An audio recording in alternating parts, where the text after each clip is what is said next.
today. Do you expect to see anything unusual in this draft? I wonder whether or not teams in the Challenger Series will adapt a similar style to what we've been seeing internationally, where a few of the top 3 bans from Red Side have actually been allowed through. So maybe the Camille, maybe the Rengar has snuck its way through, but it largely depends on whether or not the team has an answer for it and how well they have prepared. Something both of these junglers were known for in the Challenger Series qualifications was that Nocturne pick. Pridestalker especially, who played for Team Larsen Reborn, brought it out in the first match that they played that series and had great success with that in the Shen combination. It could be, if we see a lot of junglers getting banned, that they do fall back onto that Nocturne. Well, what I find fascinating is the fact that Misfits have actually changed up their playstyle, taking away the Ivern and then Kinguin being forced to ban away the Rengar. They do not want to leave it up. Their priorities are likely to get Wallite on a strong AD carry like Varus, which would enable someone in the form of Pridestalker to get what was effectively his favorite champion. This guy made it onto the front page of Reddit for being one of the youngest players to ever make it to Challenger, being a Rengar one-trick. Well, Rengar is incredibly strong at the moment as well. The Malzahar ban does come out to round it out for Misfits, and it's an immediate Camille lock-in here for Team Kinguin. I am very surprised that Misfits Academy would allow Camille to get through the draft. Ice Beast was a player that we praised a lot coming into the original Challenger Series because of how dominant he appeared to be during the Challenger Series qualifiers, making incredible plays and outplays in a 1v1 on champions like Maokai and his fantastic teamwork. Now he's being given the Camille, and we get to see what he can do when he's put onto one of these more carry-centric champions. Misfits immediately answer. They say, you know, we want the strong power picks we've been seeing throughout the rest of competitive. Varus and Kha'Zix are those 2 incredibly impactful champions and give you a lot of versatility in your composition. If you're Kinguin now, though, you could look to just pick yourself up Zyra, given that Misfits Academy banned away the Malzahar. The next power pick has to be the Zyra, right? Like, there are a few answers to it. You still have the Misfortune available if you're Misfits. Lulu's something we've seen as well. Lulu is someone as well, yep, you are very right. You could look to pick up the Shen right now if your team... Oh, what am I talking about? Shen, never mind. Shen is a very good pick into Camille. Yeah. Therefore, Misfits Academy should look to get this rotation. I think that if you're Kinguin, you can pick up the Zyra, you can allow...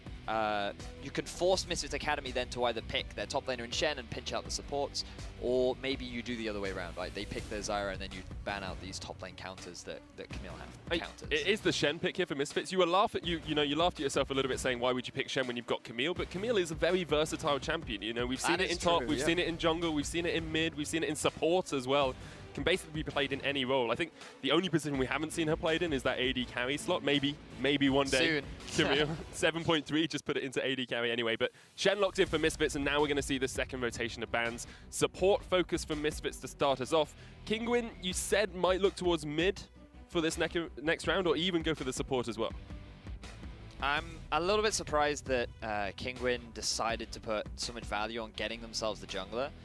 It looks like that they have just matched from both sides, so it's somewhat difficult now for Misfits Academy to necessarily target ban or pinch. You're now just banning away things that you don't want to play against. So Dreams can look to go more towards his playstyle, which are things like the Bard, maybe even champions like the Thresh. He was known in summer of 2016 Challenger Series for playing that roaming pick potential style, and the fact that champions like Zyra and Malzahar have been banned away indicate that he may be edging towards that. He could also look to go for an early Karma, given that that is the next power pick. But with Syndra off the table, Ryze could also be high in priority. And this is the thing that you're seeing, right? It becomes slightly harder to predict because of how both teams have matched the positions, and their bans are a little bit more generic. Oh yeah, like you can see across the board, it's very sort of wishy-washy from these guys. They kind of want to take away a few power picks, but they're not really trying to pinch out specific targets. Jason, Syndra getting taken away here for our final bans. And now Misfits do lock in that Ryze straight away for CosQ. So they're looking to get a powerhouse mid laner. So far for Misfits Academy, they have drafted what is a very meta composition, very standard, very safe. You have good wave clear, you have good early pressure, you have pushing lanes in the bottom, and going up against a Corki, it should be fairly even, but you have fairly early push in the mid lane. You can look to make 1-3-1 plays, you can look to set up dives in the bottom lane, you have the Shen ultimate, you have the ultimate from Ryze too to make those cross-map plays. Like, Misfits have just such a well-rounded, solid, this is like the dream comp of current 7.2. It's an interesting idea, though, because you have to think that no team should get a dream composition. What is it that Kinguin have done that has allowed this for Misfits? Well, they've just... The fact that they went for the early Camille has given a bit of freedom for Misfits because they could trade the 1 power pick for the 2 in the Varus and the Kha'Zix. Then Kinguin, by matching the positions, it's allowed Misfits then to get themselves the first rotation. So they've been able to get good power picks to answer a lot of what Kinguin have done at pretty much every stage of the game. Kinguin's composition isn't bad though. They have good siege with the Jhin and the Corki, really good at setting up for poke and taking down those towers. The problem you have is they don't have a primary front tank line, which is what you really want when you run these poke comps, because I feel a Rek'Sai would have had a little bit more value here, simply because of having that ability to just stand in front of these 2 carries that just deal damage from the back line makes your life that much easier, right? And when you have a Camille, you're mainly going to be setting up for a 1-4, and 4-1 comps are a little bit harder to execute because of how well you have to control the side lane wave. So maybe they'll be forced to send the Corki there, which is okay, but then you've always got that risk of how much easier it is for Ryze to move from one lane to another. So yeah, it's the balance of Realm Warp and Package, really, isn't it? Trying to work out exactly how you are going to play those translations, those rotations across the map. And I think it's actually going to be quite interesting to see, because Kinguin first week really didn't look like they had that level of communication that you need for a strong 1-4. We are straight on to the Summoner's Rift, though, for our first game of the day. Kinguin versus the Misfits Academy. Misfits, of course, now with their new jungler, really want to focus down on how Pridestalker plays this Kha'Zix and how impactful he can be, because he's replacing Kadir, who had an incredible week 1. He's also going up against Tabasco, who, during the Challenger Series qualifiers, was more of the aggressive playmaker. He did go more towards champions like Lee Sin, which he was well known for. He synergized nicely with Ice Beasto, and now we see both these players on carry-centric junglers, more about aggression, more about snowballing and getting ahead. So if you are Tabasco, what I'd like you to do is invest a lot more of your time into the top half of the map. This could obviously put Wallite and Delord at a bit of a deficit, especially when you look at the wave clear they have from the Varus, who's naturally very good at pushing, and the pick potential and bush control that Dreams does have with the Thresh. It's going to be a little bit difficult for the Kinguin's bottom lane, but if they can make up for it by snowballing that Camille, it'll definitely make up for it. It feels very much like Kinguin have said, we need to get this Camille ahead, we need to get our lanes ahead, and picking Corki in the mid lane, incredibly safe, very easy just to play out the laning phase. Their bot lane as well is a relatively safe bot lane, although there is a lot of pick potential, as you say. A lot of Tabasco's focus has to be up towards that top side of the map, trying to work out exactly how he can get Ice Beasto snowballing into a Shen matchup. Well, the fact that he started off top side will be interesting. Level 2 gank? Level 2 with a blue buff? Gamble. Yeah, it's a massive gamble, but it does seem very odd, as you say, for him to start here, because his rotation through his jungle naturally takes him down towards the bottom lane. Well, this is why we'll track Tabasco's path as he makes his way through the jungle. He may very well look for an early gank bot. I'd be very surprised if he chose to gank mid lane, given that it's a Corki Ryze matchup.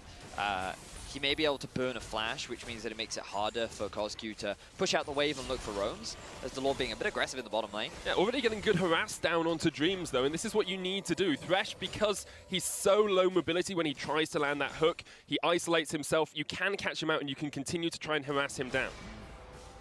And a lot of it also comes from Delord being able to get early bush priority. So the fact that he could move up, Dreams had already used his Flay early on. That's a pretty long cooldown that Delord then just abused with his passive. Remember that the passive did get buffed ever so slightly on patch 7.2, so Delord making good use of that. Now I wanted to talk a little bit about Tabasco and his early jungle clear. At the moment he's just done a full topside clear, and as a jungler, if you are to do this, this is something that we saw Amazing do in one of his LCS games, where he cleared topside, he then completely avoided the Scuttle Crab, went through behind the jungle, and just went for a very early gank top. The difference was he was playing Elise, he had that crowd control, whereas Tabasco on this Lee Sin is just primarily clearing out as much of his jungle as he can. And this is surprising to me because he's gained no river control. Zabex will get away, uses the cleanse here as well, because they knew Pridestalker was near that bottom side river, and because of the way Cosq pathed, he actually went through Fog of War and was able to come back around the side of the mid lane. I'm wondering what Tabasco's logic is right now, because I feel that you should be willing to either fight for a Scuttle Crab or at least gain control of at least one Scuttle Crab, right? Because it's such valuable early vision that you should either path in a way that if you clear full topside, then just go up to the river, clear the Scuttle Crab, and then get your red a little bit later, right? Or you do blue Wolves, and then you go to red, and then you make your way back up, clear Scuttle, and then you look for a path top. Because now, Kha'Zix having gone to red, ooh, gank mid. Yeah, Sebek's gonna get caught out. He's been exhausted as well. Here comes Tabasco, saves his mid laner. Kozku gets the kill with the auto. Teleport coming in from Kinguin though, and Tabasco trades it. Here's Ice Beasto. Wall jump, grapples in. Prize Stalker caught unawares by this TP. Ice Beasto gets the kill and gets the double buffs. The play initially looked bad for Team Kinguin, but the collapse from Tabasco, followed by the teleport from Ice Beasto, is enough to actually turn the gank in Team Kinguin's favor, getting themselves 2 kills and getting a double buff onto this Camille is going to be massive later on into the game. So notice that Kozku, he used the root onto Sebex as he overstepped. There's no mana on top of Sebex, so there's no way that he can get out of this situation. Tabasco being level 4 and against a Rise is easily able to pick up the kill. Pride Stalker had already used all of his cooldowns and summoner spells to get the initial kill onto Corki, which means that once Beasto has TP'd in, there is no room for him to escape. We talked about this top lane being a point that needed to snowball, and while there was no initial gank from Tabasco, Ice Beasto has been able to get himself his own lead. I mean, getting a double buff when you're pushing into that Shen before he's able to get, you know, Tiamat or Titanic Hydra, any of that wave clear, would just allow Ice Beasto to continually force that wave up towards the turret, maybe look for those, like, ganks in the mid lane. You've got so much mobility on the Camille with the wall jump and the grapple.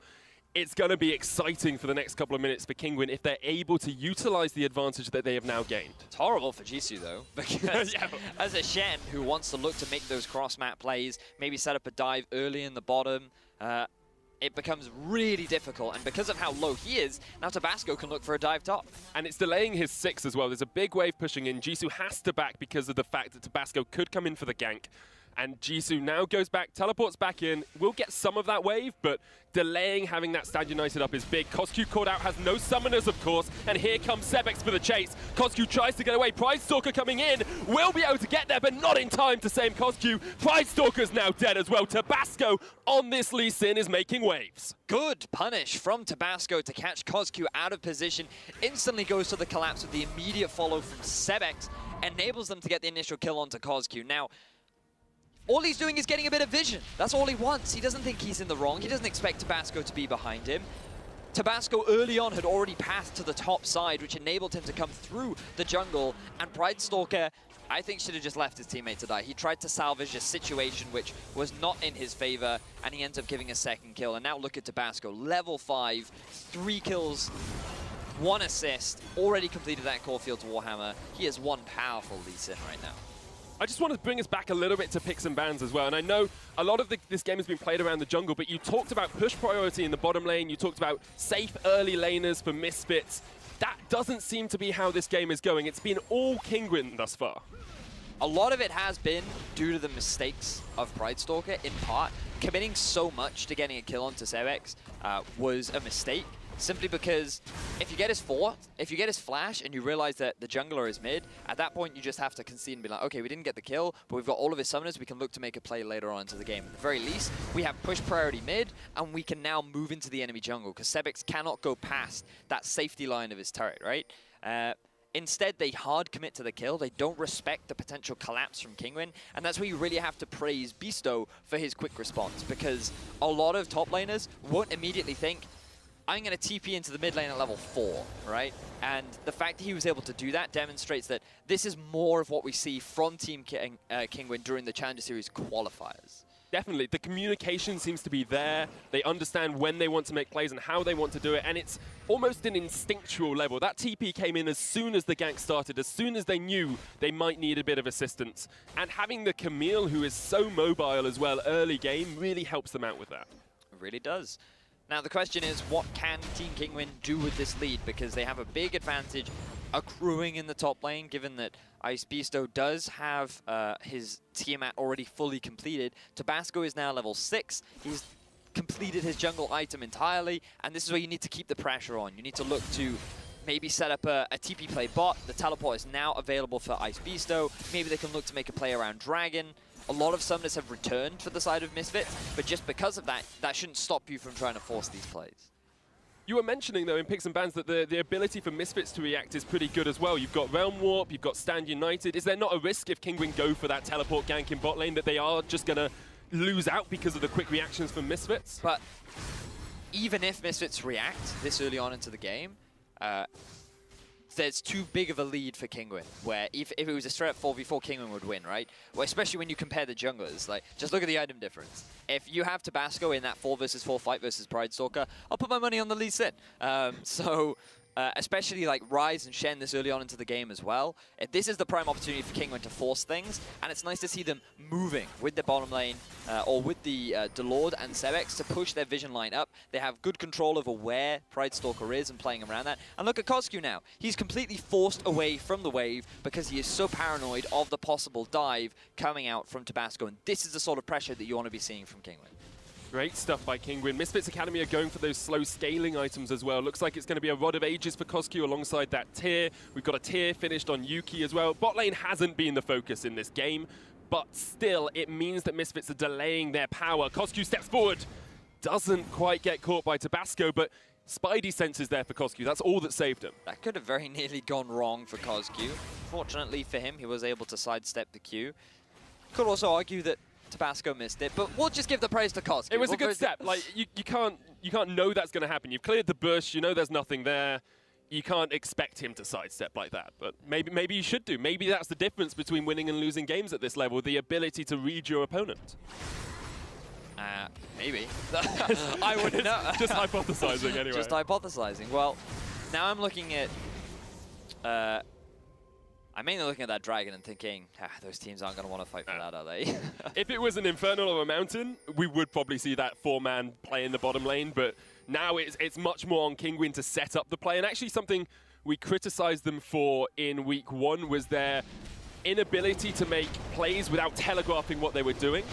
Here, they need to work around vision control. They need to understand that the enemy can react. They are going to get the Drake, which is great for them, but really this is just taking this so they can see what the next one's going to be. But this is a clean take of an objective, right? Because earlier on, we had seen them set up vision around the bottom half of Misfits Academy's jungle. And just look at the minimap right now. You can see the entire bottom half of that map is littered with blue wards, which means the Kinguin have full control. They know exactly where Pride Stalker is and how safe it is to take that objective. So it was safe because they had bot lane pushing in, they had mid lane pushing in, they had full vision control, and they were able to take the Drake cleanly without any sort of contention. Because if Misfits were to contest, you're going into a level 8 Lee Sin, who has an item advantage, the TP on Ice Beasto. It would have been so easy for Kinguin to respond. And this is the difference from week 1 to 2, because in week 1, when we looked at Kinguin, their ability to set up for these objectives wasn't good, and they ended up getting punished for it. Jisoo just cosplaying as a construction worker there. He needs to be near the tower at all times. Just like, just going to stand here. It's fine. We'll let the lane push into me. And this, as much as we say, you know, Camille is incredibly strong. She can push the lane. She can pressure this Shen. If Jisoo just sits under his tower, is there actually much that Kinguin can do? Well, they're slowly getting chip damage onto the tower, right? So as long as you have constant push priority, what that means is that the minion wave is always going to hit the tower, okay? So that might not seem like much, but over time, especially with cannon minion waves, that damage just stacks up. And you can see that the tower, now at about 50%, just means that Tabasco can look to make a roam top. You can even rotate your bottom up to the top lane. It becomes so much easier to take that tower if you're always the one that's pushing. And the fact that Ice Beast still might not be killing the Shen doesn't really matter because of the pressure that you gain. You were talking about vision control a second ago, and it feels to me like Kinguin have really stepped up their game this week, because once again, they gain vision control around red side jungle, and with Rift Herald up, that's always a possibility when you've got someone like a Camille as a split push role. They set up vision here, maybe they steal away the red, maybe they just set up a couple of ganks, but it's smart, it's cognizant play here by Kinguin. It's not just trying to make the play, it's understanding what you need to set it up. Certainly is. So, praise to Team Kinguin. And that's not to say that Misfits Academy are playing badly. Right now, the big issue is the early deficit that they were forced into, right? It's Pride Stalker. Tabasco is reading Pride Stalker like a book. Takes him down once again, 5-1 in favor of Kinguin, and all 5 of those kills have had Tabasco involved. Now we see the map movement up to the top lane as Ice Beast, still getting a little bit too greedy. But this is all they need to do is pressure. Like, Jisoo can't defend against 4 people. Great rotation by Kinguin, understanding they haven't got any push priority in that bot lane. They can't do anything into the Varus. Let's go top and take that tower down. Clean take. And now they can just send their bottom lane back down. They just need to then keep the pressure up. You can have Icebeasto pressure in the top lane, make it harder for the Shen to teleport out, because if he does, Icebeasto then has a direct line onto your tier 2 in the mid lane. They also have the option of rotating mid, you can see, as Kozku gets hooked up. Curtains are open. Kozku takes one shot, dodges out the second two. Once again, it doesn't really matter how many land. Of course, you want them all there, but it's forcing Kozku back, and the chip damage is slowly wearing away at that mid lane tower. Misfits do come up. They're trying to react. Icebeasto wants to kill, though. Flash away by Dreams. He is safe for the moment, but I'm pretty sure Misfits Academy don't feel safe anywhere on this map. Maybe in their base. Maybe at Fountain at the moment perhaps. They feel safe. And Jisoo's feeling pretty safe right now because he knows that Icebeasto is nowhere near his lane. He has hit that level 11 mark, which means he'll get 2 points in his ultimate. So he has a little bit of extra ability to come and save the team, should they need. But I like what Kinguin are doing right now, setting up the 1-3-1. They're going to move Corki up to the top lane, and right now I don't think he has the package, but he has the turret safety, right? So he can just clear out the waves, he can push it, and then he can move back to the safety of his turret. He's still topside so that he can get himself the blue, and he has enough mana to wave clear. You can put Camille down in the bottom lane to force the 1 versus 1 again and create another situation to what happened earlier on in the game. And then you have the dual lane of Kinguin sitting in the mid lane, just applying pressure. Now, if you are Misfits Academy, you have to look at ways and how you can come back, right? And what you have to remember is that they have good scaling opportunities. Ryze, fantastic come the mid and late game. Once he's got that fully stacked tier, Rod of Ages is going to take a little bit of time to stack up. Yuki going for that full lethality build so that they have a lot of that mid-game spike as well. And if you look to play around Icebeasto using the Shen, there are windows of opportunity that you can take advantage of. The problem for Misfits is that every time they try to make a map movement play, they end up getting punished macro-wise. Turret doesn't go down, and D-Lord actually caught with the chains. Wild Growth used. Here comes Dreams and Pridestalker. Misfits trying to collapse. Sebex has to flash. Pridestalker jumps in. Caught up, though. Here comes the TP. Yuki already gets one. Kinguin flash away. Here comes Camille. Icebeasto jumps onto Pridestalker. Stand United saves him for the moment. Beasto flashes. Tabasco in, though. He's unstoppable. And Kinguin trade it 1-for-1. They don't get mid lane tower, and the priority in mid goes to Misfits. Misfits respond to the aggression mid lane from Team Kinguin, and they get themselves a kill, which is so desperately needed right now. Going to be difficult for them to get a turret with Jin still alive, but the poke pressure from Misfits Academy should be enough to force Team Kinguin back, and they may very well be able to get themselves their first turret of the game. So good response from Misfits to at least claw something back for what was turning into a very dire situation. It felt for a moment like Misfits had been a little bit slow as well, because they all went bots, and they were looking for that turret. Kinguin went for that mid lane tower, and look at the HP that's remaining. I like the movement from Shen as well. He was already in the mid lane, realizing the play was happening bot. They get the flash torn down onto the Lord, and Dreams and Pridestalker had already made their way towards the mid lane. So they're able to get the collapse. They know they have the numbers advantage. I feel like the teleport was very late from Icebeasto. I think his rationale was, hey, they're going to disengage, so we don't really need to commit. And a full 5v5, you can see Icebeasto's effectiveness falls off just a little bit, but because of how strong Tabasco is, he's at least able to claim something back in the overall exchange. So the tower's very low. Kinguin very easily able to pick it up.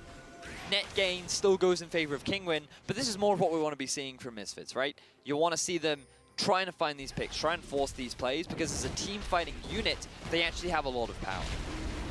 They do. We focused a lot on jungle earlier on. Pridestalker really hasn't had the impact that we saw Kadir have in week 1. It has been superb play by Tabasco, though. I think you can't take anything away from this Lee. Even in that fight, able to pick off a member, make it an even trade between the two teams. So I feel this is more Tabasco playing incredibly well, rather than Pridestalker being a weak link on the team. We are identifying that Pridestalker perhaps doesn't respect as much his opponents, because I think back to that early just face check into his own jungle, thinking it's safe, not having an awareness of where Lee Sin could be at the time. And that's a difficult thing to judge, because I obviously have full vision where Pridestalker doesn't. But it's one of those things that you have to kind of think about, you know, like, where could Lee Sin be on the map right now? May he have stolen my red? Icebeasto is pushing in the top lane and committing for that dive in the mid lane, you know, going for the kill onto Sebex when you don't have full vision control over your opponent. Just very subtle things that have allowed Tabasco to get these advantages, but you really want to praise Tabasco as he forces a play onto Woolite. Realm Warp comes in, Kozku catches Woolite, no escape for the Jin. It's a great collapse by Misfits Academy, and that's what they need to do. We've started to see the 1-3-1 develop. Seems like Misfits were ever so slightly quicker at catching someone out. Don't know what Woolite was even doing there, really. The Dragon was gone. The mid tower's gone. There's no need for you to be walking through the river when you don't have push priority in bot. Free kill over to Misfits, and now we're seeing a bit of an objective clash with Team Kinguin because, oh, hey, we've got top lane tower, we've got mid lane tower. Now what do they go for, right? The next clear objective is the tier 1 in the bottom lane. What Misfits Academy have done is they've actually put the Rise into the Camille, which is now making things difficult for Icebeasto because he can't match the wave clear that KNG is throwing out, and he's actually very aware of the amount of vision control. And this is the awareness we were talking just about, and Icebeasto is responding very nicely to it. Flash hook dreams! That's a minion, my man. It's not what you want to be grabbing in. Does get him a little bit of gold, though, you know? It's about sending a message. What, to the minions? I'm pretty sure they got that message about 1 trillion kills ago. To Icebeasto saying, I could have done it if I wanted to. Yeah. I could have. Could have threaded the needle. But instead, I chose to hit a minion. I'm watching you. It's also saying, you know, minions are worth more than I think you are at this time.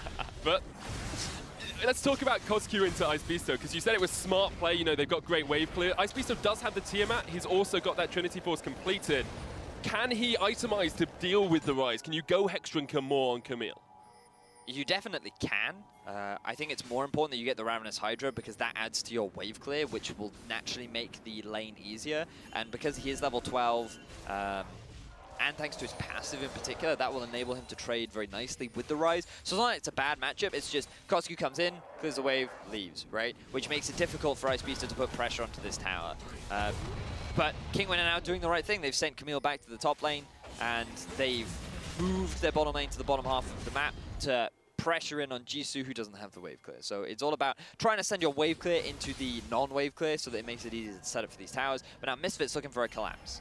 Exactly what you have to do. If you lose an objective on one side of the map, you have to go to the other side and try and get something out of it. But Camille, she's so safe. She's so safe. Jisoo, however, might not be. Woolite and D-Lord were looking for it. Just a bit of poke damage, just a bit of chip damage onto the Shen. But now Team Kinguin know that all of Misfits Academy are on the top half of the map, so they can just keep pushing bottom. They don't need the vision. They can just push this underneath the tower to get it pushing back in their favor. Good awareness from Team Kinguin.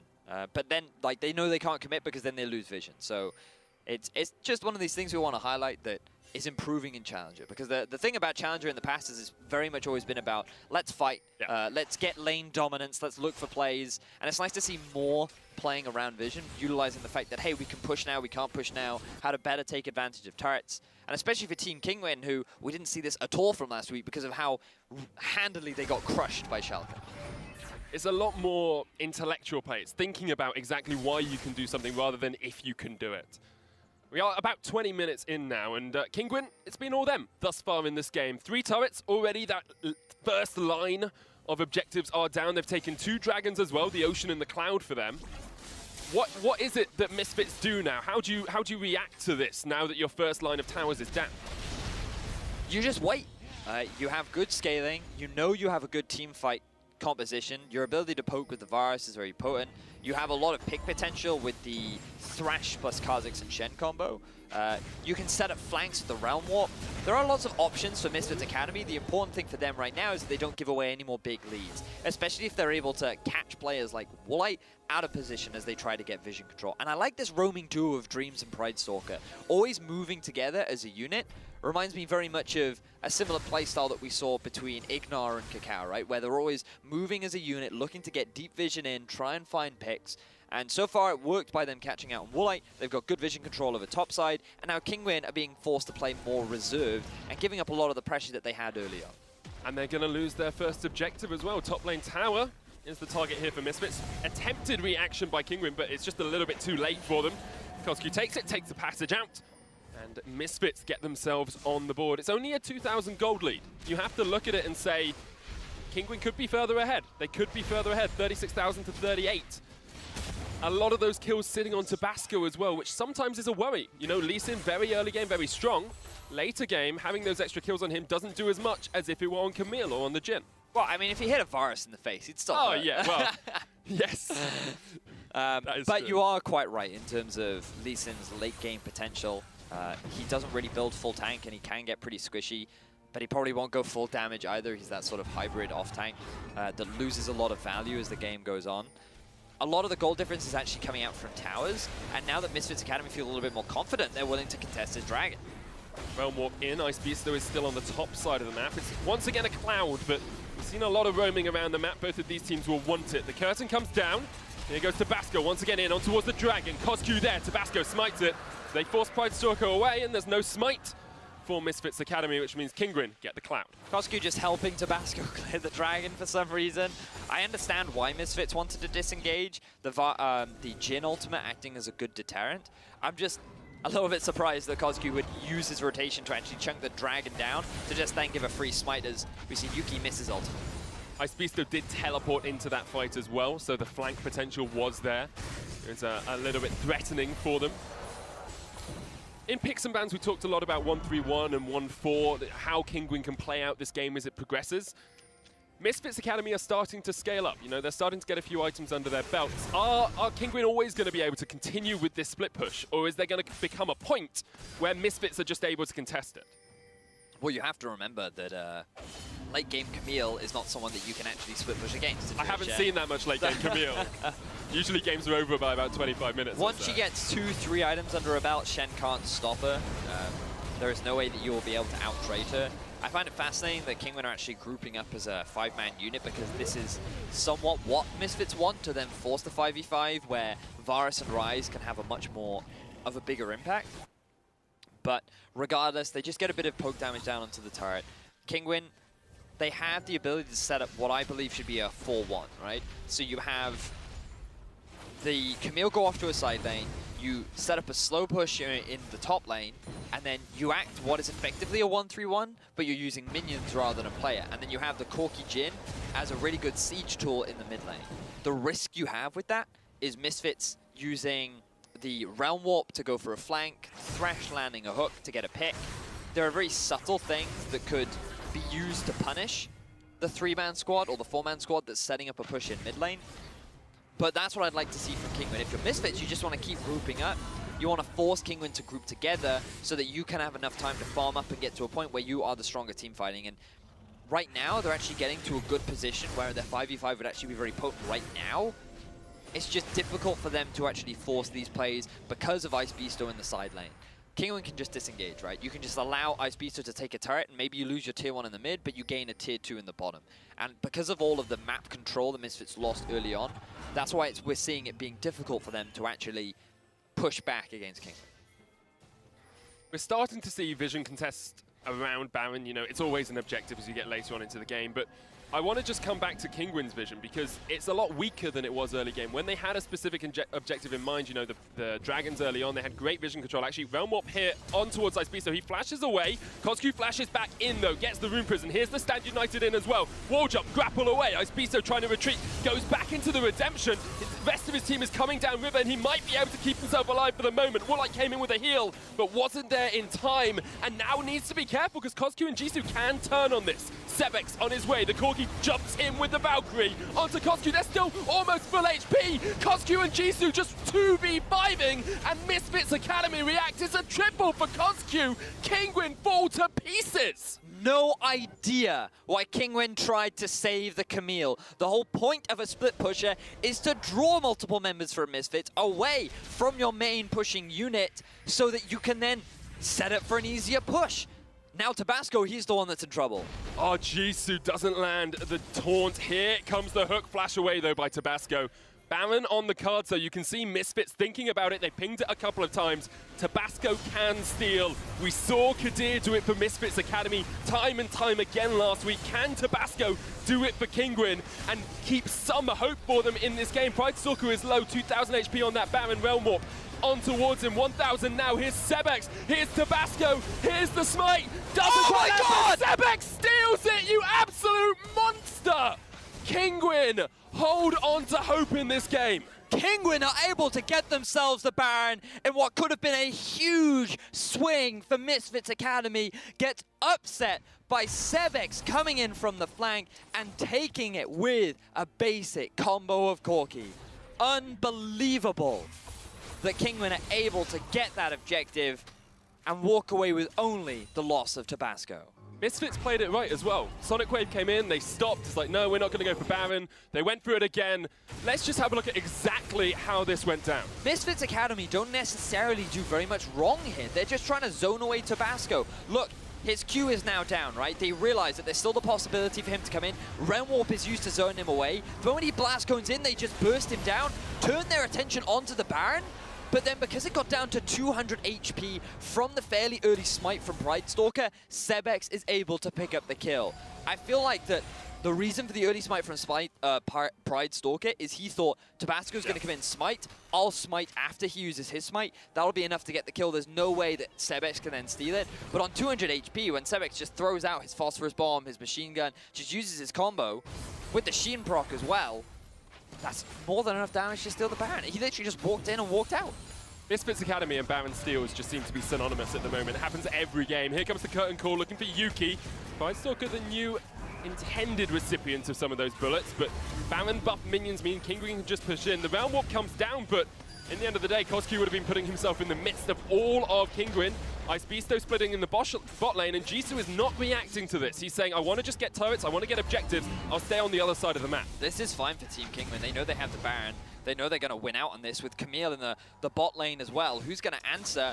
I feel that Jisoo needs to come back to base pretty soon because, sure, you might get a tier 2, but you could lose a lot more. He has got Stand United, but Baron minions do even more chip damage than those normal minions. And of course, those cannons can just stand outside of range of those towers. Hook onto Tabasco. Flay comes down as well. Turret down in the top lane, but Dreams now jumped on by Ice Beasto.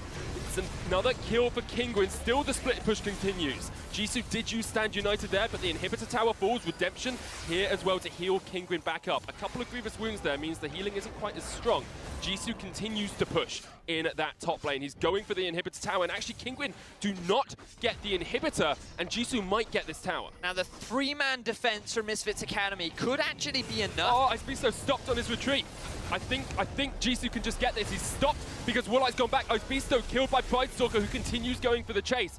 There's no Realm Warp for KNG, which means they cannot go any deeper. Jisoo's just like, wait, who gives a monkeys about towers? I'm just Shen. Woolite there has got the Edge of Night, that shield protecting him from the taunt.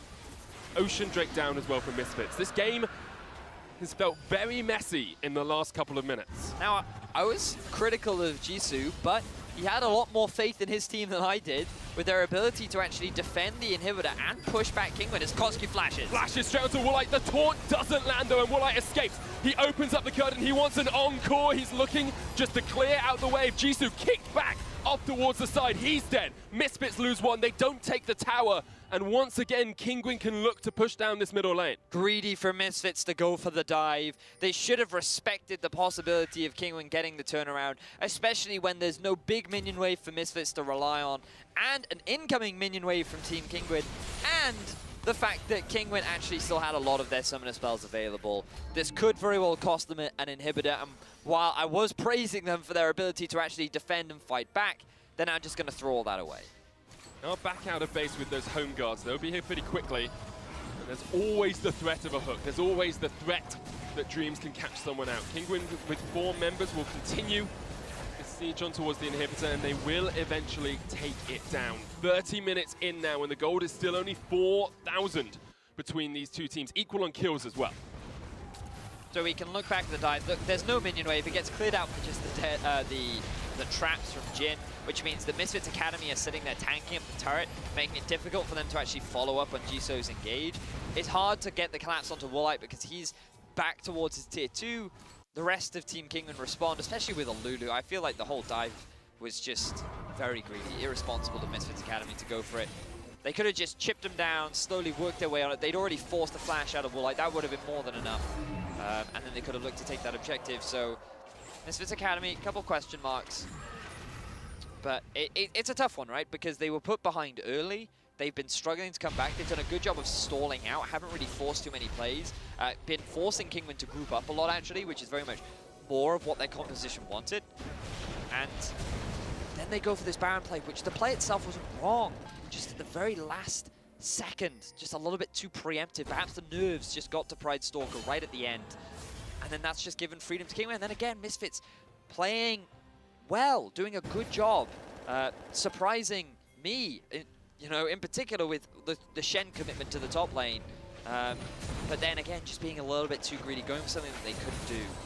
And it makes you think about the difference now between Pride Stalker and Kadir. Was it Kadir that was making those calls to go for these plays, to set up for these objectives? And how is Pride Stalker fitting into that role?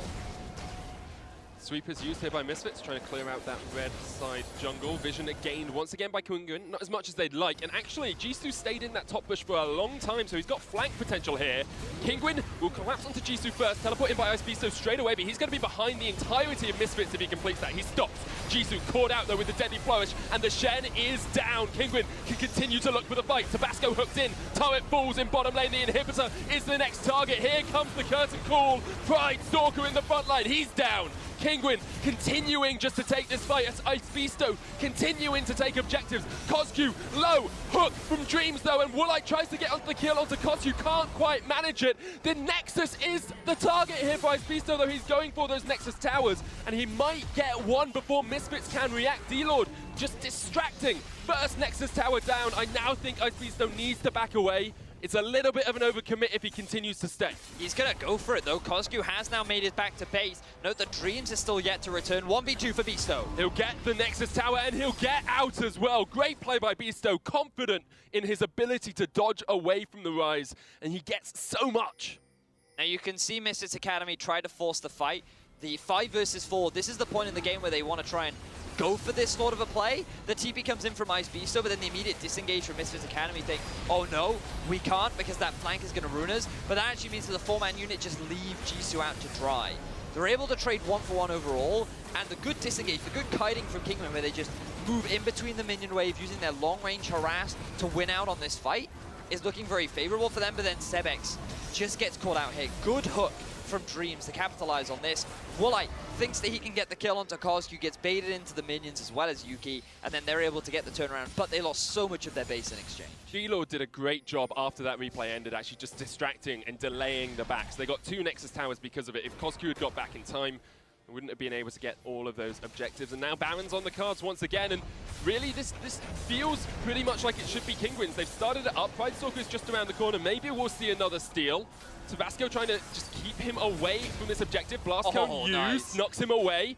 Baron has been disengaged though. Ice Beasto jumps in onto Kozku, Stand United, being used. Kozku isolated, still alive somehow in the backline. The curtain call comes down from Woolite. He's trying to snipe. He can't quite land the shots. Misfits Academy are able to stop the push and stop the Baron. But now Kinguin can just move straight back to it because now Kozku, with no summoners, no realm warp, and nowhere to be seen, there are very little answers the Misfits Academy have to stop Kinguin taking this Baron. And Baron goes down, and you have to feel this is the beginning of the end for Misfits Academy. They lost 2 Nexus towers, they don't have any defenses on their Nexus, only 1 inhibitor and 1 turret remains for them on the entirety of Summoner's Rift. And if you just looked at the gold differences, if you just looked at the kill differences, you'd think this was a very even game. I mean, 6,000 gold at this point isn't massive. However, the way that Kinguin have been able to take objectives with cross-map plays has been phenomenal. Certainly has. And a lot of that comes down to this Camille pick. We wondered why it was let through. We wondered whether or not Misfits Academy would have an answer to it.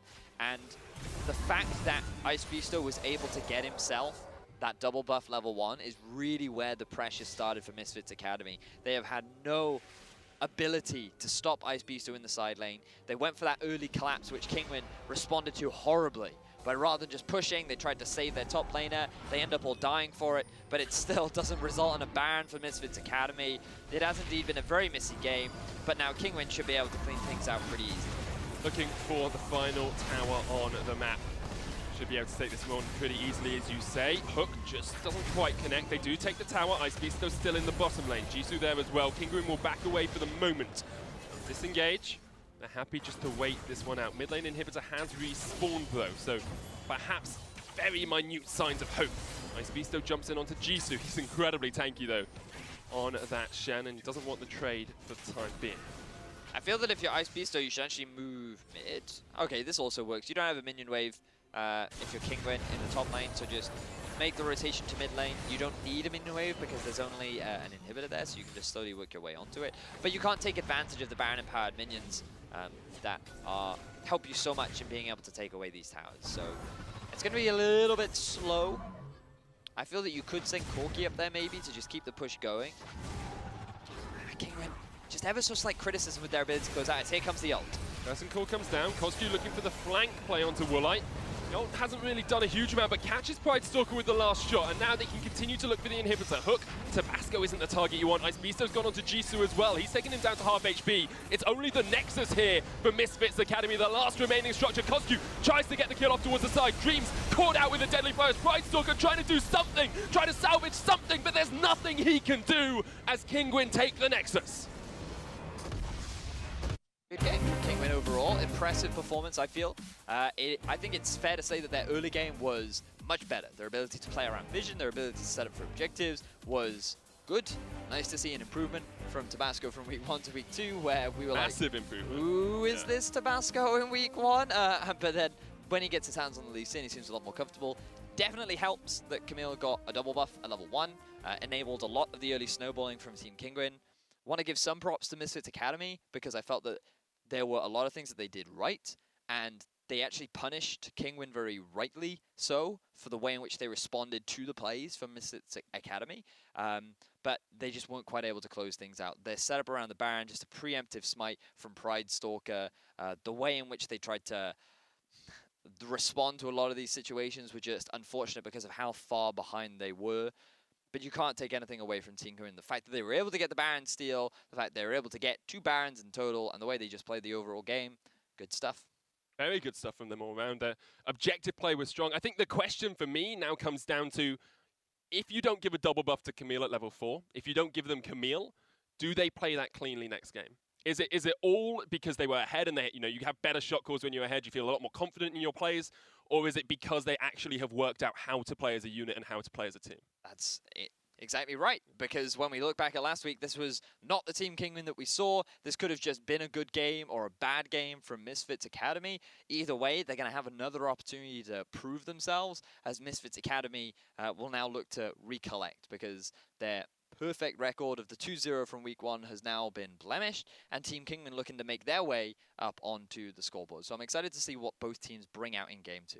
Misfits Academy have a history of being quite a late game team. I think they've had the 2 longest games in week 1, and then this game was relatively long as well. Is there a weakness for them there? Are they playing too many of these scaling comps?